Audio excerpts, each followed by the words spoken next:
شریعت کے جو احکام ہیں وہ مختلف کیٹیگری کے ہوتے ہیں، بعض ہوتے ہیں فرض، بعض ہوتے ہیں واجب، بعض ہے سنت، بعض ہے مکروہ، بعض ہے حرام، بعض اور دیگر۔ سیدھو کے بیٹھو بھائی، ہوٹل پہ نہیں آئے ہو۔ اب دیکھیں نیچے اقسام، پہلی کیٹیگری جو آ رہی ہے وہ ہے فرضیت کی، یعنی انسان کی زندگی میں بعض دن ایسے بھی ہیں یا سال میں بعض ایام ایسے بھی ہیں کہ جن میں روزہ رکھنا شرعی طور پر کیا ہے؟ وہ 3 طرح کے روزے رکھنا فرض ہے۔ نمبر 1 ادائے رمضان۔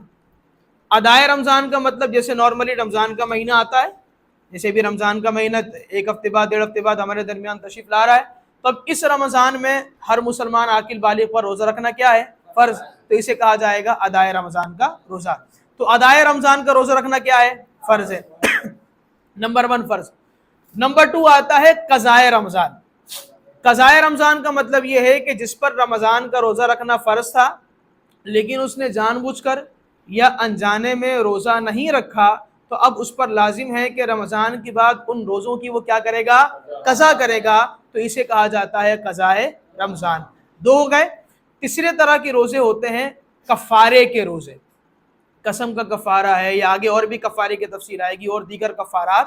تو یہ 3 طرح کے روزے ایسے ہوتے ہیں کہ جن کا رکھنا شرعی طور پر کیا ہے؟ فرض۔ تو نمبر 1 ادائے رمضان، نمبر 2 قضائے رمضان، اور نمبر 3 کفارے کے روزے۔ یہ 3 روزے شرعی طور پر رکھنا کیا ہے؟ فرض ہے۔ اچھا جی، دوسری بات آئے واجب روزے۔ تو واجب روزے شرعی طور پر وہ روزے کہلاتے ہیں کہ جو منت کے ہوتے ہیں، جسے آپ عربی میں نظر کہا جاتا ہے اور اردو میں منت کہتے ہیں۔ مثال کے طور پر کسی بندے نے یہ منت مان لی کہ اللہ کی قسم اگر میرا فلاں کام ہو گیا نا تو میں جو ہے نا روزہ رکھوں گا۔ اب چونکہ اس نے منت مانی ہے تو اب اس منت کے بدلے میں اگر وہ کام ہو جاتا ہے تو شرعی طور پر اس پر لازم ہوگا کہ وہ روزہ رکھے۔ اچھا، کبھی کبھار ایسا ہوتا ہے کہ منت کے لیے جو روزے کی نیت کرتے ہیں نا وہ دو طرح کی ہوتی ہے۔ ایک ہوتی ہے نظر معین، یعنی معین دن، اور دوسری ہے نظر مطلق۔ نظر کہتے ہیں منت کے روزے کو یا منت کو، اور معین کا مطلب ہوتا ہے بالکل فکس کر دیا گیا، اور مطلق کا مطلب ہوتا ہے فکس نہیں کیا گیا۔ تو بعض اوقات ایسا ہوتا ہے کہ اگر میرا فلاں کام ہو گیا تو میں فلاں دن روزہ رکھوں گا۔ اب یہاں پر دن خاص کیا گیا کہ نہیں کیا گیا؟ تو اسے کہا جاتا ہے نظر معین۔ کیا کہا جاتا ہے؟ نظر معین۔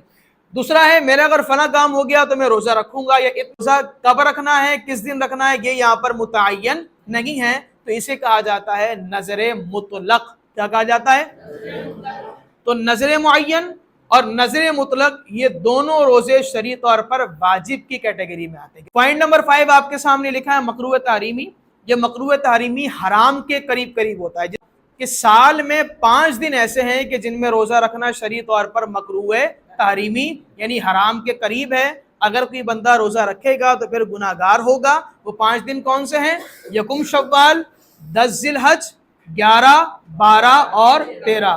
تو 11 سے لے کر 13 ذی الحج 4 دن یہ ہو گئے، اور نمبر 1 ہو گیا یکم شوال۔ یہ 5 دن ایسے ہیں کہ جن میں روزہ رکھنا مکروہ تحریمی ہے۔